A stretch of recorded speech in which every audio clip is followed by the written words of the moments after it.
Chris, goodness me, you've had 2 changes of opponent in the last week. Before your scheduled bout on Saturday was eventually called off very late. I mean, how frustrated are you? Well, it's 3 changes now. Yeah, I had my first opponent caught COVID.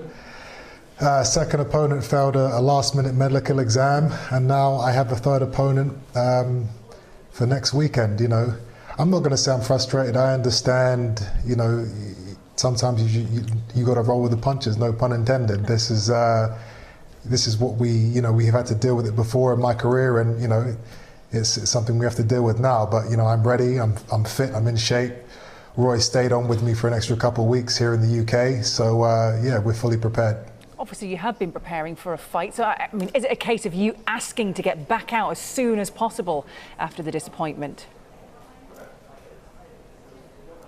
Absolutely. You know, my goal this year was to fight minimum 3 times.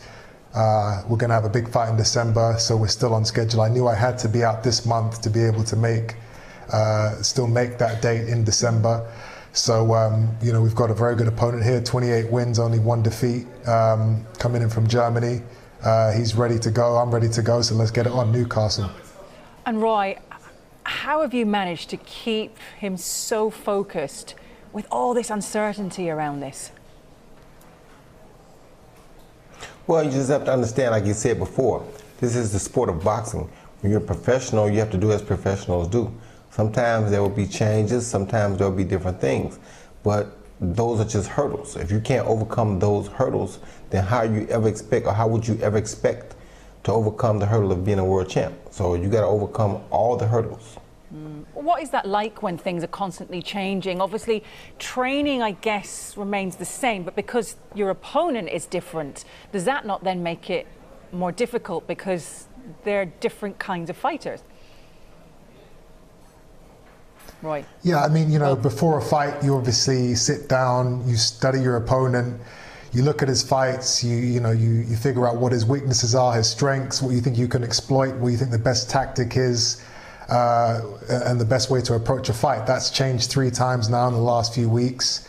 You know, and but you know, this is my life. This is what I do. I've sparred every single type of opponent. I've fought every single type of opponent. So I don't feel like I'm going to be, you know, out of my depth. I'm not going to see anything that I haven't already seen a million times before. It's just for me to see what he is and adapt my style and my strategy. And obviously, me and my coach Roy have, you know, we've seen him and we know what we're going to do with him in a week's time. Yeah, Roy, have you been looking intently at his opponent and adapting things? Yeah, it's easy to adapt because the way we teach, the way we do things is that I try to prepare him for whatever shows up, because we don't know what might show up that night. Even the opponent that we think may come out and do A or B, he may change and come out and do C. So my job is to try to get him as ready as I can get him, so that whatever we might need to do, or we may need to change on that particular night to make it happen, we can do that.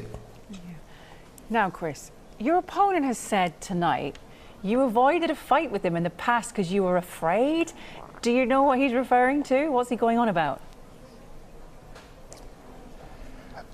Yeah, I mean, so he was an opponent that was supposed to come in for the previous fight, and he couldn't make the weight. You know, I'm a middleweight, so you know, you have to make a certain weight, which is 160 pounds or 11 stone 6. He wanted to come in, I think, 12 stones, and obviously that is not middleweight. I'm a middleweight fighter. So we found somebody else. He took that as me being scared. He got on social media and said some pretty outlandish things. And now he's in a position where he's going to have to now back up the things that he said. And I'm interested to see, once we're actually face to face, once we do the press conferences and once we get in the ring, if he's going to have that same energy that he had on social media when he said I was scared to fight him. We'll see. And what do we know, Roy, about Awidjan and kind of what challenges he's going to be bringing? The only challenge I see is that he's tall. He's about 6'2". That's always the challenge when you got to reach up to a guy. But I mean, it could be a challenge, and it also can be encouraging, because you know right away when a guy's 6'2", there's no need to stand outside and box with him. So you just got to know what you got to do to him. So I like the fact that he spoke up, because that gets his engine running, and I love to have his engine running, because now he gets motivated, and when he gets motivated, we know great things happen. So I'm happy that he talked junk, and I'm in a very good place right now. I'll tell you where is in a pretty good place right now. I don't know if you've been following the news of what's been happening in Newcastle, because the fans of a football club have got rid of an owner that they didn't really like anymore, and they've got these billionaire Saudi owners coming in. The place has been bouncing for the last couple of days. Chris, you'll know that, I'm sure. Do you think Roy is going to enjoy the atmosphere that the fans are going to bring, particularly up in the north of England right now with all that's going on there?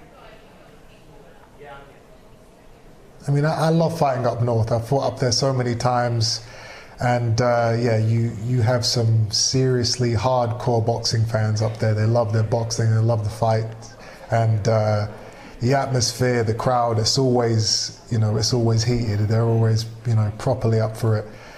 So, with that added extra energy, with the, with the new signing. I can't wait to get in there and feel the energy and feed off of it.